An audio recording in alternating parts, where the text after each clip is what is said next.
अभिधान राजेंद्र कोश का 135वां शब्द है परिणाम, 5वें भाग में। परिणाम शब्द से इतना स्पष्ट बोध हो रहा है कि जो लगातार आपके साथ रहते हैं उसे परिणाम कहते हैं। यानी कि विचार जो है उसको समझदारी के ज्ञान का हिस्सा कह सकते, ज्ञान नहीं कह सकते। सोने की शोभा है तो जो सुवर्ण की जो शोभा है ना, हीरे, तो उसके हिसाब से अंगूठी में जो अंगूठी पहनी है उंगली में, हीरे वाली अंगूठी है तो वो शोभा बढ़ गई है। लेकिन हीरा और सोना दोनों अलग है, शोभा एक है। शोभा अंगूठी की भी है और उंगली की भी है। इसी तरह विचार जो है उसको ज्ञान का हिस्सा माने, लेकिन निज ज्ञान नहीं माने, आध्यात्मिक ज्ञान जो है वो नहीं माने। तो यहाँ पर जो परिणाम है उस परिणाम को लेके अनुभूति कि मैं शुद्ध चैतन्य आत्मा, मैं तीनों लोक में, तीनों काल में कहीं पर भी रहूंगा, मेरा अनंत बल कहीं भी कम नहीं होने वाला। वो जो स्मृति के लिए जो लगातार उनका स्मरण रहता है, उस स्मृति के पीछे लगातार उसकी मेहनत रहती है, उस स्मृति के लगातार उसकी भावनाएं रहती है, उसका नाम परिणाम है।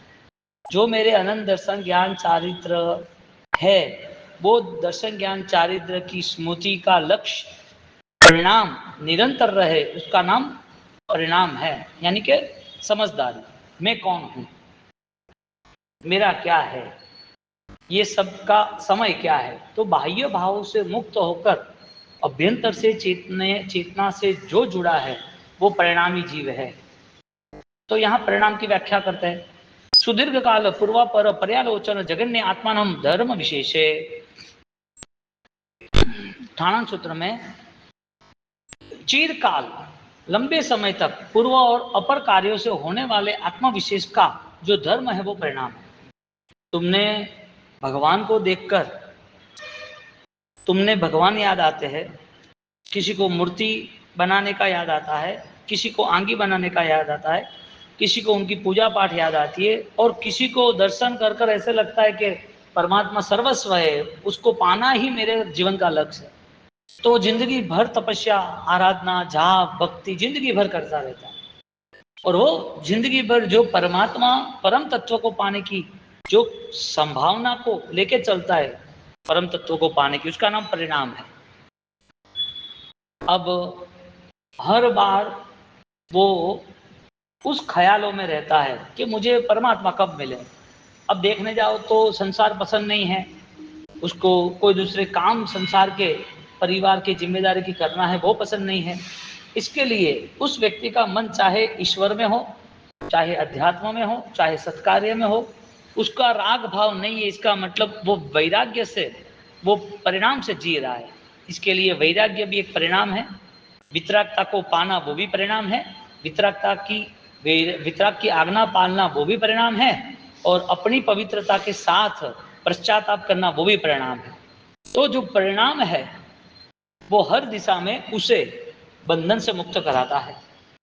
एक बार ऐसा हुआ, एक भक्त वो भगवान की भक्ति कर रहा था, वो भगवान की भक्ति कर रहा था लगातार, तो भगवान के जो जीवन चरित्र थे, उनके जो उपदेश थे, वो कथा पढ़ रहा था। और वो कथा पढ़ रहा था रोज, 1 दिन 2 दिन 3 दिन 1 साल 10 साल रोज वो कथा पढ़ता था, जैसे कि समझ लो गीता के रामायण। तो वो गीता रामायण पढ़ते पढ़ते कई साल चले गए, 20-25 साल चले गए। भगवान दर्शन देंगे, भगवान इशारा करेंगे, ऐसी भावना से वो पढ़ता ही गया, भक्ति करता ही गया, गीत गाता ही गया, उनका स्मरण, उनका ध्यान। लेकिन 30-40 साल हो गए तपस्या के, 40-40 साल तक। अब तो बुढ़ापा आया और उसको यूं कि भगवान दर्शन देंगे कि नहीं देंगे। वो बहुत भाव से अब करने लगा कि परमात्मा ये जीवन खत्म हो जाए और तुम्हारे दर्शन ही ना हो, ये तो कैसे हो सकता है। तो वो भक्ति करने के समय पर वहां चला गया, परमात्मा की भक्ति मूर्ति के सामने, परमात्मा की प्रतिमा के सामने भजन गा रहा है, ध्यान कर रहा है, नाच रहा है, रो रहा है, और उसको मन में यही है, परमात्मा मुझे दर्शन दे दो, बस आपका दर्शन, दिव्य दर्शन मुझे मिल जाए, मेरा संसार सुखरूप हो जाएगा, ये संसार फलीभूत हो जाएगा। और भगवान प्रकट हो गए। भगवान प्रकट हो गए कि तू जो प्रार्थना कर रहा है ना उसमें बल ही नहीं है, तू जो नाच रहा है, भक्ति कर रहा है, गीत गा रहा है, स्वाद, उसमें कोई बल ही नहीं है, इसके लिए तेरी प्रार्थना भक्ति में स्वीकार नहीं कर रहा। वो तो खुश हो गया, हंसने लगा, आनंद आ गया। भगवान पूछ रहे कि भाई तुझे क्या प्रॉब्लम हुआ, तुझे ये हंसना क्यों आया, तू इतने सालों से 50-50 साल तेरे चले गए और 50 साल तक तूने जो कुछ किया उसका कोई अर्थ नहीं है और तू खुश हो रहा है। तो कि हाँ, तो फिर क्यों? कि भगवान मुझे आनंद इसके लिए है कि मेरी भक्ति को आपने देखा तो सही ना, अब सही गलत मुझे कोई काम नहीं, मेरी भक्ति को देखा ना आपने, मेरी भक्ति गलत है इतना तो आपको पता है ना, मेरी प्रार्थना बल नहीं इतना तो पता है ना, तो इसका मतलब आपने ध्यान तो दिया, बस मुझे कुछ नहीं चाहिए। परिणाम इसे कहते हैं, मोक्ष पाने की इच्छा खत्म हो और मोक्ष के लिए सब कुछ करता रहे। मेरा आज ही मोक्ष है, मैं आज परिणाम से जी रहा हूं, मैं मस्त जी रहा हूं, वर्तमान में जी रहा हूं, आज मेरी शुद्ध चेतना है, मेरा भविष्य क्या है मुझे पता नहीं है, पास्ट टेंस जो भूतकाल था वो भूतकाल से मैं जुड़ना नहीं चाहता हूं, अनंत काल मेरे चले गए, अनंत सुख दुख मैंने सहन किए, अनंत अवस्थाओं में मुझे परिणाम मिले नहीं थे, आज मुझे भूतकाल नहीं देखना है और भविष्य क्या है वो भी नहीं देखना, आज मुझे तीव्र भाव के साथ, तीव्र अपूर्वकरण के साथ, तीव्र धर्मात्मा की धर्म ध्यान की स्थिति के साथ मुझे आगे बढ़ना है। ऐसे परिणाम सुदीर्घ काल पूर्वापर पर्यालोचन जन्ने आत्मान धर्म विशेष, धर्म का ये विशेष बोध है कि लगातार तुम उस चीज में रहते हो। परि समन्ता नमनम परिणाम, उत्तराधन सूत्र के पहले अध्ययन में जीव अदीव आदि तत्व के स्वरूप को स्वीकारने का भाव है। नौ तत्व जो है उस नौ तत्व के अंदर उसको सारे तत्व के स्वरूप, सारे तत्व का बोध उसे स्पष्ट होता है। बोलो, पाप का उदय होता है तो दुखी होना या कर्म का चिंतन करना, अनुकूल सामग्री मिल गई है तो अनुकूल सामग्री मिलने पर वो पराई है ऐसा सोचना कि उसके पर अधिकार जमाना, अनुकूल सामग्री मिल गई, सुख मिल गया, यदि वो अपना सोचा तो अहंकार आएगा, दुख है वो आ गया सिर पर और वो टेंशन परेशान होकर दुख चला जाए तो अच्छी बात है, तो भी दुखी होगा। तो परिणाम जो है वो सुख के होने चाहिए, परिणाम आनंद के होने चाहिए, इसके जगह पर अशुद्ध परिणाम से दुखी होता है। क्यों? नौ तत्व से जुड़ा हुआ नहीं है। परिसमन्तात नमनम परिणाम, जो जीव अजीव तत्व स्वरूप है, समन्तात तत्व स्वरूप है, उसको समझना जरूरी था।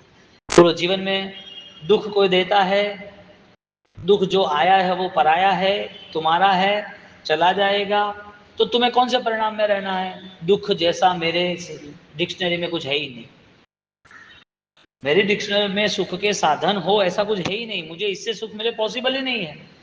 मेरे परमात्मा के वचन है, उसका स्मरण निरंतर है, वो स्मरण मरते दम तक रहेगा, वो स्मरण तीव्र बन जाएगा और वो धारणा शक्ति, निर्णय शक्ति, निश्चित निश्चय, उपादान, वो सब परिणाम मेरे साथ जुड़े हुए हैं। बोलो, किसी का मान सम्मान और अपमान, उसमें साधक कहाँ जुड़ता है? मान अपमान तो बहुत दूर की बात है, व्यक्तिगत रूप से स्वयं की आराधना साधना में उसकी कितनी जागृति रहती है, उसकी जागृति कितनी रहती है? क्यों रहती है भाई? वजह क्या है? क्योंकि परिग्रह का जो परिमाण है, परिणाम जो है, वो परिणाम उसे सदा के लिए सुख देता है। अवस्थितस्य द्रव्यस्य पूर्वधर्म निवृत्तौ धर्मांतर उत्पत्ति ही परिणाम, ठाणांग सूत्र में कहते हैं कि जो पातंजलि ऋषि कहते हैं ऐसे कि द्रव्य के पूर्व में भी निवृत्ति और द्रव्य के बाद उत्पत्ति जो भाव है उसकी भी निवृत्ति।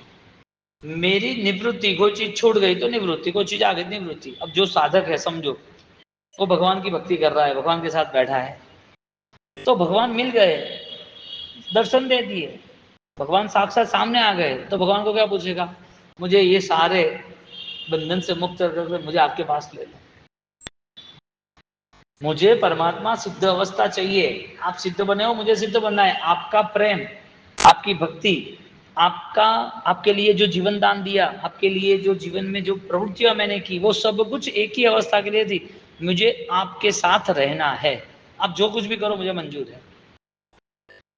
पूर्व की अवस्था को ध्यान में नहीं रखा, अगली अवस्था भी को ध्यान में रखा, बस आप मिल गए, वो सब कुछ है मेरे लिए। कथनचित पूर्व रूप त्यागे न, उत्तर रूप आपत्तौ।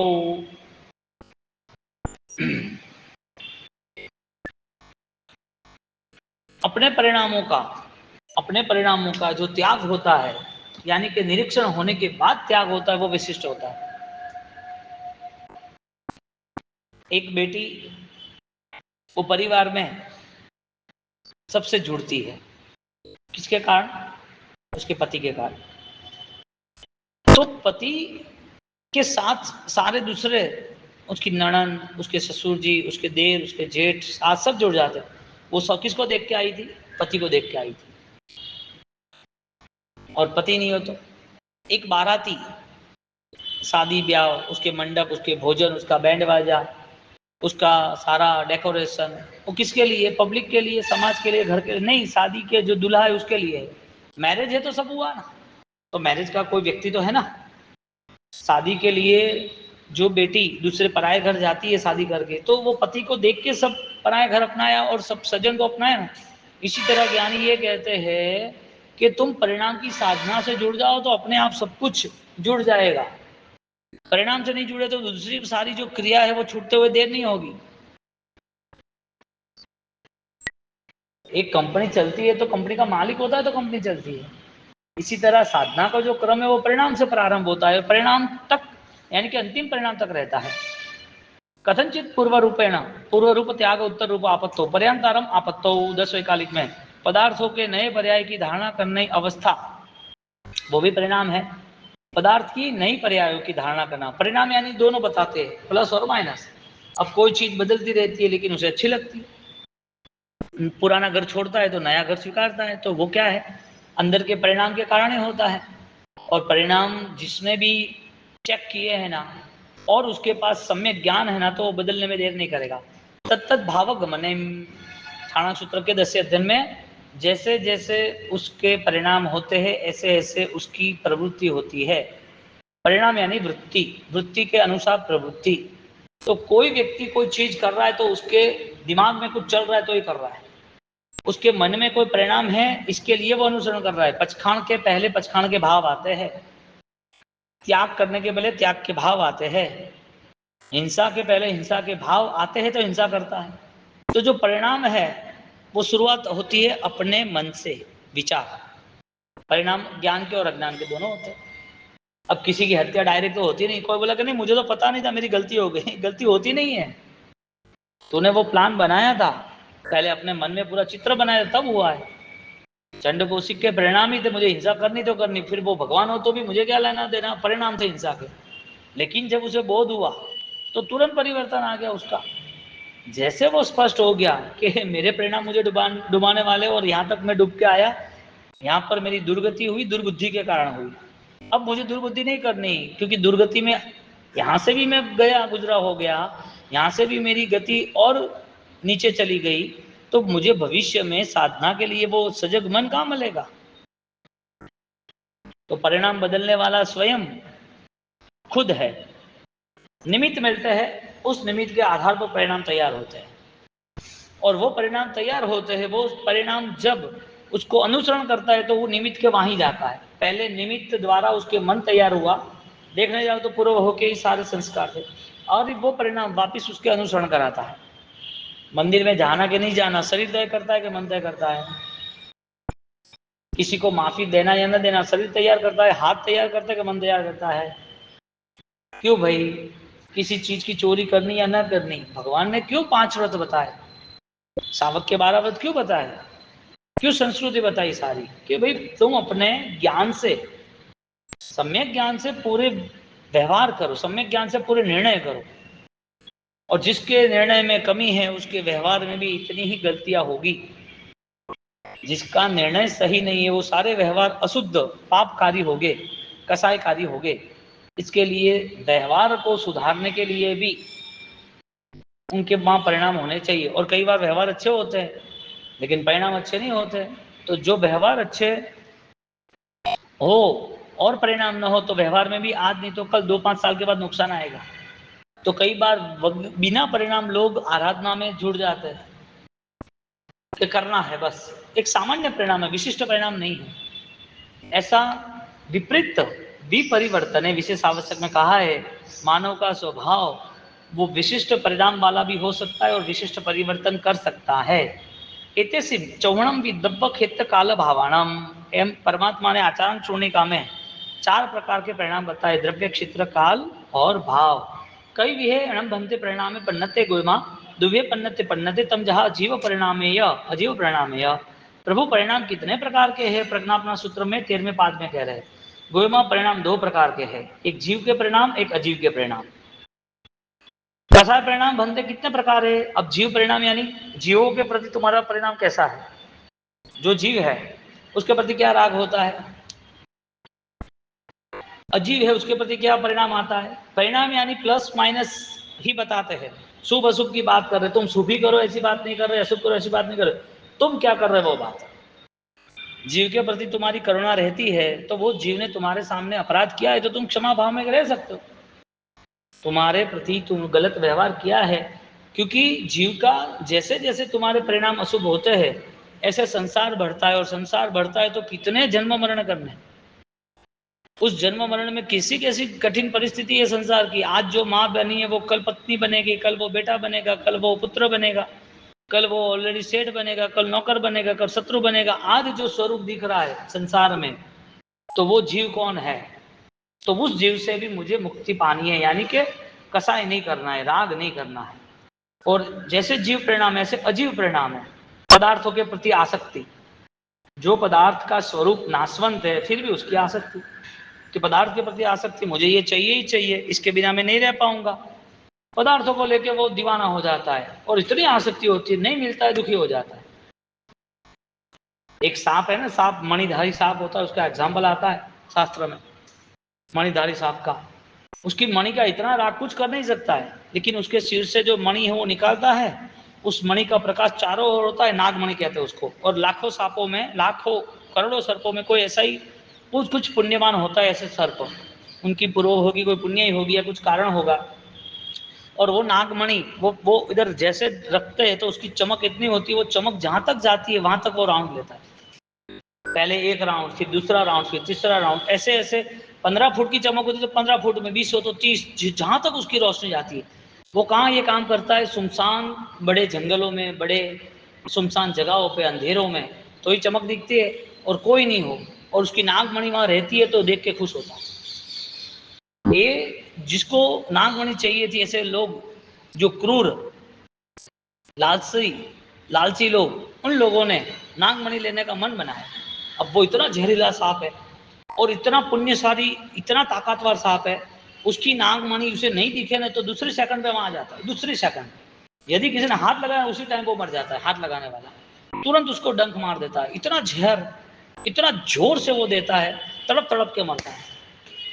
वो नागमणि लेने के लिए 3-4 लोगों ने साजिश करी, और नागमणि लेने का उसको पता है मौत आने वाली है, तो एक बड़ा सा टब लोहे का, वो तगारी लोहे की, उसके ऊपर बड़े बड़े किल लगा दिए, 1-1 फुट के, तीक्ष्ण एकदम जोरदार, कोई ऐसे छुए और थोड़ा भी प्रेस करे तो छेद हो जाए, लहू निकले। तो सोच लिया और प्लान बनाया कि कहां कहां वो नागमणि रखकर वो जाती है दूर। सांप है जो, वो कितने दूर एरिया में जाते हैं वो, तो वो नागमणि जहां जहां रखती वहां वहां वो चेक किया, कुछ दिन ऑब्जर्वेशन किया, और ऑब्जर्वेशन करने के बाद वो बड़ा हैवी 5-7-10 किलो का, 20 किलो का, कितना हैवी वो बाउल यानी कि तगारी, वो लेके गए और सेटिंग करके एक जगह पर बैठ गए, पता नहीं चले ऐसे। और सांप ने वो अपनी मणि निकाली और खुश हो गई, नागण या सांप जो भी हो, वो खुश होने के बाद वहां आसपास नागमणि को देखकर खुश होकर वो आसपास राउंड लगा रहे हैं, और उससे जोर से वो तगारी रख दी। अब वो वहां पर आ गई, और वहां पर आने के बाद वो उठाने लगी तगारी, उठा ही नहीं, इतनी हैवी, उठाने लगी, कुछ भी कर दे मुझे मेरी नागमणि चाहिए। और क्रोध आ गया तो जोर से डंक मारा, उसने डंक मारा तो उसका आर पार वो खिला निकल गया शरीर के, 1 2 3 4, और वो तड़प तड़प के मर गई। परिणाम जानवर की दुनिया में भी दुख आने के बाद भी छोड़ने का मन नहीं हो रहा है। ज्ञानी कहते हैं कि आसक्ति के परिणाम, वो तो एक एग्जाम्पल है, आसक्ति के परिणाम यदि साधक को होते हैं तो साधना सब समाप्त हो जाती है। राग भाव से, और राग भाव है ना वही की वही चीज बार बार, वो की वही चीज बार बार उसको पकड़ लेती है। जो सामग्री का राग है वही उसका मन होता है और वही चीज के साथ वो लगातार जुड़ा रहता है। एक सामग्री का राग, देह का राग स्थूलिपत्र जी 12 साल तक नहीं छोड़ पाए, कितना समझाया तो। क्यों भाई? एक राज्य का लोभ, 6 खंड जीतने वाला चक्रवर्ती 7वां खंड जीतने का उसका परिणाम है, और वो 7वें खंड जीतने में वो मर जाता है ना, 7वें नरक का अतिथि बन जाता है। क्यों भाई? किसके कारण? शरीर के कारण। सामग्री तो बहुत थी, 6 खंड किसे बोलते हैं? आज का जो वर्ल्ड है ना, ऐसे 100 वर्ल्ड, 5 योजन का वर्ल्ड है खाली, 6 खंड 506 योजन के, 512 योजन के, पूरा भरत क्षेत्र, उसको जीतने वाला, उसको क्या कमी थी? तो भी 7वां 8वां जो ये जीत लेंगे। बोलो, व्यक्ति को सामग्री की ज्यादा आवश्यकता है सदगति के, सद्बुद्धि के लिए, या समझदारी की आवश्यकता है? लेकिन सामग्री हर वक्त कम ही पड़ती है, और यदि पुण्य ने दे भी दी तो उसके आसपास वो इतना डूब जाता है, इतना वो दबाव में, उसके पुण्य के साधनों में इतना वो फंस जाता है, उसको नई कोई दुनिया दिखती ही नहीं है। इसके लिए सुखी व्यक्ति के जीवन में धर्म का योग कम रहेगा, सुख सामग्रियों ने उसको बांध दिया है। और वो त्यागी है तो वो चक्रवर्ती की तरह पल आएगी और छोड़ देगा, ऐसा अवसर आएगा वो छोड़ देगा। तो परिणाम प्लस हो या माइनस हो, खुद को पता होना चाहिए कि परिणाम बदलने हैं मुझे। प्लस भी हो तो उससे भी अधिक है, उससे भी अधिक है, माइनस हो तो बदलना ही है। लेकिन पता ही नहीं हो कि मैं किस किस से, किस गलत सोच से, कसायों से, आवेश से, लोभ से, ईर्षा, निंदा, सब परिणाम है 18 पाप। तो भगवान को पूछते हैं कि अजीव के परिणाम, और अजीव के परिणाम में कसाय बताते हैं। कसाय परिणाम में बनते करीबी है पन्नते, कितने कसाय है? 24 पन्नते। भगवान कहते हैं कि कसाय 4 प्रकार के हैं। प्रज्ञा अपना सूत्र में कहते हैं क्रोध मान माया लोभ के 4 प्रकार के कसाय है, यानी 4 कसाय के परिणाम है। दंसन परिणाम बनते कई भी है पन्नते, गोयमा तिविय पन्नते। वापिस कहते हैं कि दर्शन के परिणाम कितने हैं भगवंतों के? 3 प्रकार के दर्शन है, सम्यक दर्शन, मिथ्या दर्शन और मिश्र दर्शन। परिणाम सारी मेंटालिटी क्या है, मन के परिणाम क्या है, वो सारे यहाँ बताते हैं। जीव परिणाम, अजीव परिणाम, क्रोध मान माया लोभ, वो 4 परिणाम, सम्यक दर्शन, मिथ्या दर्शन, मिश्र दर्शन, 3 दर्शन के परिणाम। नाम परिणाम बनते क्यों भी पन्नते गोयमा पंचवे पन्नते।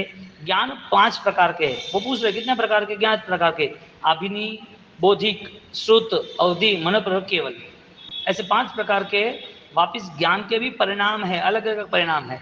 चरित्र परिणाम किम बनते की भी पन्नते गोयमा पंचवे पन्नते। चारित्र के 5 परिणाम है, 5 प्रकार के हैं, सामायिक, छेदोपस्थापनीय, परिहार, विशुद्धि, सूक्ष्म संप्राय और अथाघात। श्रेष्ठ 5 प्रकार के चारित्र, ऐसे परिणाम आते हैं। बोलो, चारित्र का व्रत निर्वाह करने का भाव आता है, लेकिन उस भाव में अलग अलग परिणाम है। दृष्टि मिलती है, उसमें अलग अलग दृष्टि के परिणाम है। ज्ञान मिलता है, उसमें अलग अलग ज्ञान की मात्राएं, ज्ञान की तरतमताएं दिखती है। अविधि अविधिना धारयति अविशुद्धम तत् उपकरणम अग्निरुक्ति। जो अविधि के परिणाम से उपकरण की धारणा करता है, उसकी सारी क्रियाएं उसको डुबाने वाली पापकारी होती है। परिणाम की बात की है, जो परिणाम आपके अशुद्ध चेतना यानी कि मलिन, तो सीधी बात है ना। अब कीचड़ में रहना और मेरे पग साफ रहने चाहिए, वो तो कैसे बन सकता है? कीचड़ में आपके पैर है और आप बोल दो मेरे पैर साफ रहने चाहिए। बहुत सारी आग लगी हुई है और आप बोलो कि मुझे आग की गर्मी नहीं लगनी चाहिए। परिणाम अशुभ है और उस अशुभ परिणाम से दुख ना आए, दुर्बुद्धि दुर्गति ना हो, ऐसा कैसे बन सकता है? इसके लिए अविधि ना, अशुभ परिणाम को मुक्त करना वो विधि है। सद्दान यथा अवसरम युज्जान च परिणाम च ज्ञातव्य। बृहत्वृत्ति के 13वें अध्ययन में, पहले प्रकरण में, योग्य समय पे स्व परिणाम की श्रद्धा स्थिरता न होनी वो भी एक नुकसान है, और स्थिरता होनी वो परिणाम की सिद्धि है। अध्यवसाने निश्चित चूर्णी में 203 के स्टेटमेंट में स्व के अध्यवसाय का अनुभव वो ही परिणाम है। बोलो, अभी दूसरे जीव ने कुछ किया हो ना, आप अनुभव ना करो तो वो आपका परिणाम बन सकता है, लेकिन उसका और आपका परिणाम अलग है। इसके लिए आपको उसकी अनुमोदना कर रहे हो तो उसकी जैसी श्रेष्ठता करने का भाव भी रखना चाहिए। जो परिणाम की आराधना हो रही है वो अपनी सजग अवस्था के साथ होनी चाहिए। सजग अवस्था नहीं होगी तो ऑलरेडी रॉन्ग डिसीजन ही होंगे। सजग अवस्था इतनी है कि मुझे इस भव को लेके मेरी आत्मा को मुझे मलिन नहीं करना, मुझे डूबना नहीं, मलिन है नहीं लेकिन करना नहीं।